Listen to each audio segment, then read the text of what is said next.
Hi guys, David here with another science update. So today we're going to talk about some really interesting research I ran across on building robotic swarms that can cooperate together to carry out a task. And so this is research from the University of Notre Dame, and this robotics engineer basically built a system of robots inspired from biological systems. In particular, the article says the collective behavior of ants, honeybees, and birds to solve problems and overcome obstacles is something researchers have developed in aerial and underwater robotics. However, developing small-scale swarm robots with the capability to traverse complex terrain, however, comes with a unique set of challenges. So in other words, I think we're kind of thinking about like the collective behavior of ants to sort of swarm over complex terrain and kind of do things like drag an oversized piece of food from one place to another, working together. So this researcher, Ozkan-Aydin, recently published some research where she was able to build multi-legged robots capable of maneuvering in challenging environments and accomplishing difficult tasks by working together. So it's interesting because it seems like from what she's saying that there's kind of like a benefit to using a legged robot design as opposed to say like a robot that's on wheels. It says that legged robots can navigate challenging environments such as rough terrain and tight spaces.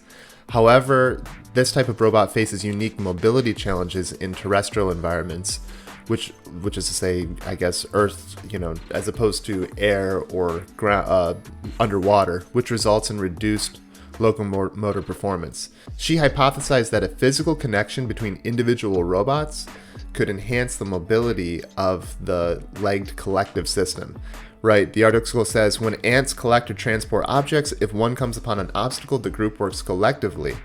If there's a gap in the path, for example, they will form a bridge so the other ants can travel across. And that's the inspiration for this study, to see if you can make robot swarms that kind of work together like this.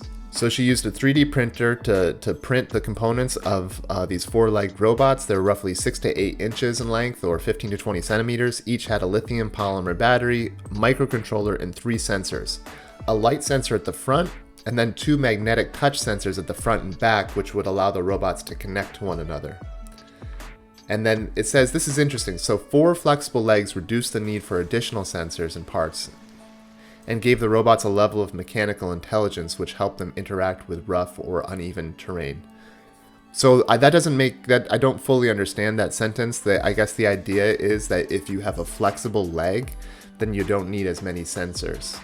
That's interesting. If you're watching the video and you understand something about robotics, maybe you could tell us why exactly that is, why the flexibility in the legs means you don't have to have as many sensors.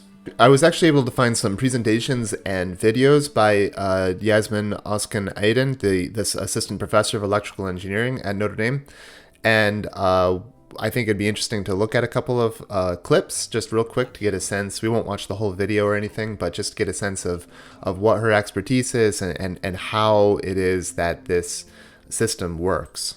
And the one on the middle is the centipede robot, we call that, and it uses hard and soft components in its body and performs gaits like a centipede. So I think this one, the centipedal motion robot, I think that basic concept is going to be related to what's going on with the swarm robots that we're talking about in the newest research that she's publishing. So one of the things we were talking about before is this idea of having a flexible leg, and it looks like on the right you can see a centipede robot that has a flexible leg, and it's able to get across more easily than something that has a rigid leg. And so that's interesting to see how like a little detail about the flexibility of the leg when you have a complex system like a centipedal robot like this actually determines whether or not the robot can successfully move forward. So like this, the rigid leg one actually just gets stuck. So maybe that answers to some extent my question from before, which is what does the flexibilities, for instance, of a leg have to do with the number of sensors that you need? I suppose something with this rigid leg would need more sensors to be able to kind of maybe place the leg in the right position so it doesn't get stuck like this, whereas the one with a flexible leg is just a lot more effective at traversing across some terrain. Another one that's interesting is we're looking here at what happens if you have a rigid connection between body segments versus the flexible one. And so you can see the rigid one cannot climb up an inclined hill, and whereas the flexible one can actually do something like climb up an incline. Right, so in this one, we're starting to now see the research around the idea of these swarm robots, and so you can see that there's individual robots, they're trying to carry out a task, and if it gets too hard, they have the ability to link together in more of this centipedal structure. And I think thanks to the magnetic connection between the individual robots, as we said before, they have these little magnets that they can self-assemble using magnets to form these centipede-like structures. They can basically get more horsepower and also just get more locomotive flexibility in order to sort of overcome obstacles. Like as we saw before, the centipedal structure that had flexible linkages was able to do things like go up inclines and traverse across complex terrain. And it looks like by building these four-legged robots such that they can self-assemble, you're basically getting the flexibility of individuals to be able to do things like work together from different angles, but you're also getting the ability, if they have to form more complex structures. Kind of inspired, we see this structure here of ants forming a bridge together, which is just an amazing level of cooperation. It's really interesting. Okay, so she's talking about the individual four-legged robot components here. So let's see if we can learn a little bit more about it. So the flexibility of the legs is essential for overcoming obstacles. As you can see here, they're putting an obstacle in the way, and the leg just bends out of the way when it passes through. And then the other thing she was saying is that the tail, the flexible tail, I think means that when the robots connect from end to end, you get the flexibility between the units, which is essential for doing things like going up a slope. Okay, so here's the actual, we can see here's up at the top, a stair climbing is not going very well when it's just one unit, but when you get multiple units together, they can climb the stairs. Also, roughly, here's some rough terrain. It's very hard. It's trying to go in a straight line, but it's going all off akimbo. But if you put several of them together, they basically can do a lot better. This multi-chained one was able to go over a gap, and again, it's very interesting that they're able to combine and they get a lot more function. What I wonder is if we'll see a demonstration of a situation where it's preferable for the robots to not be self-assembled. And the other thing I'm wondering is if the robots can deassemble, or if that requires mechanical aid, external aid.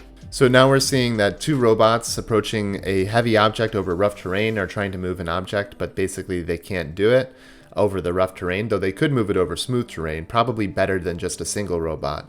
But what's interesting, if you string together several of these between I guess that's 3 and 3, between the group of them, over time they're able to actually move that heavy object over the rough terrain, and they're trying to get over here to the right. And do they get it? Are they going to get it? And they got it. Yay, robots. So in terms of the implications, the researcher says there's still improvements to be made on her design, but she expects that study's findings will inform the design of low-cost legged swarms that can adapt to unforeseen situations and perform real-world cooperative tasks such as search and rescue operations, collective object transport, space exploration, and environmental monitoring. Yeah, I think that's a really interesting idea. For instance, when it comes to search and rescue operations, you could potentially envision a situation where maybe someone is lost in underground, like in a mine or something like that. Maybe you could send out swarms of robots that could basically cooperatively help each other get across terrain and have little cameras and lights, and you could use that to maybe find a lost individual in over going through gaps and things like that might be hard for humans or too dangerous for humans to go in. That could be really valuable. In science fiction, you have this idea of robot swarms doing things like fixing a building. Like that's something that shows up a lot in Hitchhiker's Guide to the Galaxy. If you've ever read that book series, they mention a couple of times this idea that a spaceship or maybe an advanced architectural building would have hordes of small robots, like robot swarms, that would be responsible for fixing walls if there was a damage to it or something like that, which I think is really interesting. It's a little bit it's quite a little bit of ways from anything that they're doing here, But when you start to see these robots kind of like work together to overcome obstacles, you start to think like, okay, well, maybe it's not impossible that we could eventually move towards towards something where you have robot swarms doing real viable and valuable work. Well, anyway, this has been another science update. I hope you enjoyed the video. If you did, please go ahead and like and subscribe, and I hope you'll join me soon in the future. Bye.